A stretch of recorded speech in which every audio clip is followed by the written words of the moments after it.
నాకున్నది ఒక్కటే ఒక్క కోరిక, అది నీకు తెలుసు నాకు తెలుసు. దయించి చల్లగా దీవించు తండ్రి. రోజు గుర్తు చేస్తున్నాను మాత్రం కోపం తెచ్చుకోమాక. నిన్న హైదరాబాద్ లో జరిగిన ఘోర ప్రమాదం 70 మందిని బలి తీసుకుంది. హైదరాబాద్ సంగారెడ్డిలో సిగాచి అనే కెమికల్ ఫ్యాక్టరీలో కెమికల్ రియాక్టర్ పేలిపోయి దగ్గర 70 మంది చనిపోయారు ఈ రోజుకి. ఇంకా మిస్ అయిన వాళ్ళు చాలా మంది ఉన్నారు. భయంకరమైన బ్లాస్ట్ అంటే ఇది దగ్గరగా 100 మీటర్ల రేడియేషన్ లో వ్యాపించింది ఈ ప్రమాదం. అట్ ద సేమ్ టైం కంపెనీలో పనిచేస్తున్న వర్కర్స్ ఆ పేలుడుతో పాటు ఎగిరి 100 మీటర్ల దూరంలో గాల్లో ఎగిరి పడ్డారు. ఆ బ్లాస్ట్ లో వర్కర్స్ బాడీలు కూడా బ్లాస్ట్ అయిపోయినాయి. ఎంత భయంకరమైన బ్లాస్ట్ అంటే ఇది. సినిమాల్లో చూపిస్తారు కదా, బ్లాస్ట్ అయితే బిల్డింగ్లు కూలిపోవడం ఇవన్నీ, సేమ్ అట్లనే జరిగిన బ్లాస్ట్ వల్ల ఎంటైర్ ఫ్యాక్టరీ మొత్తం కూలిపోయి 3 అంతస్తుల బిల్డింగ్ పడిపోయింది. పనిచేస్తున్న వర్కర్స్ మీద ఆ బిల్డింగ్ పడిపోవడం వల్ల ఇంకా బాడీస్ ని ఇంకా వెతుకుతున్నారు.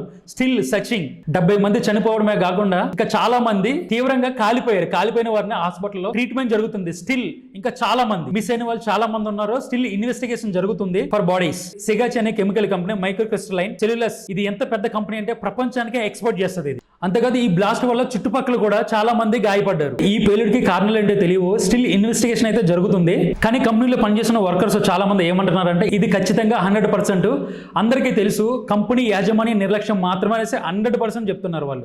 అండ్ ఈ పేలుడి మీద పబ్లిక్ రియాక్షన్ ఏంటంటే ఎక్స్పైర్ అయిపోయిన రియాక్టర్స్ వాడడం వల్ల, అంతేకాకుండా ఎలాంటి ఎక్స్పీరియన్స్ లేని టెక్నీషియన్స్ పెట్టుకోవడం వల్ల, క్వాలిఫైడ్ మెంబర్స్ లేకపోవడం వల్ల, ఎలాంటి అవగాహన లేని కాంట్రాక్టర్ లేబర్స్ తీసుకొచ్చి పని చేయించడం వల్ల ఈ ప్రమాదం జరిగింది అనేసి పబ్లిక్ రియాక్ట్ అవుతున్నారు. ఈ ఫ్యాక్టరీలో పనిచేస్తున్న వర్కర్స్ కనీసం భద్రతా సదుపాయాలు కూడా లేవనేసి చెప్తున్నారు. ఖచ్చితంగా ఫ్యాక్టరీ యాజమాన్య నిర్లక్ష్యం వల్ల ఇది జరిగింది. చనిపోయిన కుటుంబాలకి, చనిపోయిన వారికి న్యాయం జరగాలి, కఠిన చర్యలు తీసుకోవాలి. అండ్ ఇందులో గవర్నమెంట్ నిర్లక్ష్యం కూడా ఉందనేసి అంటున్నారు. 100% కార్మిక శాఖ అధికారులు, పారిశ్రామిక శాఖ అధికారులు, కంపెనీ యాజమాన్య నిర్లక్ష్యం వల్ల ఈ ప్రమాదం జరిగింది. ఎక్స్పైర్ అయిపోయిన మిషన్స్, ఎక్స్పైర్ అయిన రియాక్టర్స్ వాడడం వల్ల ఈ ప్రమాదం జరిగింది. ఇంతమంది చనిపోవడానికి కారణమైంది. ఈ రోజు మార్నింగ్ సీఎం రేవంత్ రెడ్డి గారు ప్రమాదం జరిగిన సంఘటన స్థలాన్ని పరిశీలించి చనిపోయిన వారికి ₹1,00,00,000 ఇవ్వాలి, అంతేకాకుండా ఈ ప్రమాదంలో గాయపడ్డ వారికి 10 లక్షల నుంచి 5 లక్షల వరకు ఇవ్వాలని సిగాచి కంపెనీ యాజమాన్యంతో మాట్లాడే జరిగిన నష్టానికి న్యాయం జరగాలనేసి మాట్లాడారు అనమాట. ఎన్ని కోట్లు ఇచ్చినా ఏం లాభం?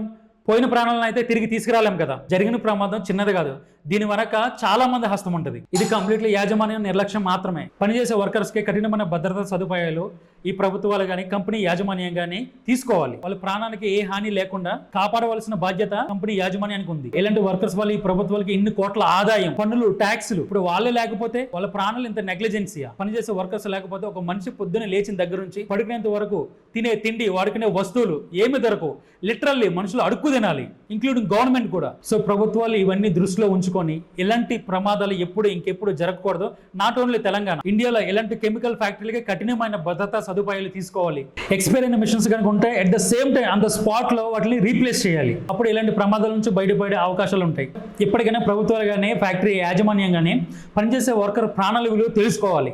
అండ్ చనిపోయిన వాళ్ళ కుటుంబాలకి న్యాయం జరగాలి. ఈ వీడియో కనుక నచ్చినట్లే మన ఛానల్ సబ్స్క్రైబ్ చేయండి, షేర్ చేయండి, లైక్ చేయండి. అండ్ ఫుల్ వీడియో కింద డిస్క్రిప్షన్ లో లింక్ ఉంటుంది, క్లిక్ ఆన్ ద లింక్. మాట్లాడటం కాదు సార్, మీరు చేసి పెట్టాలి. చూద్దాం కాదండి, మీరు చెయ్యాలంతే.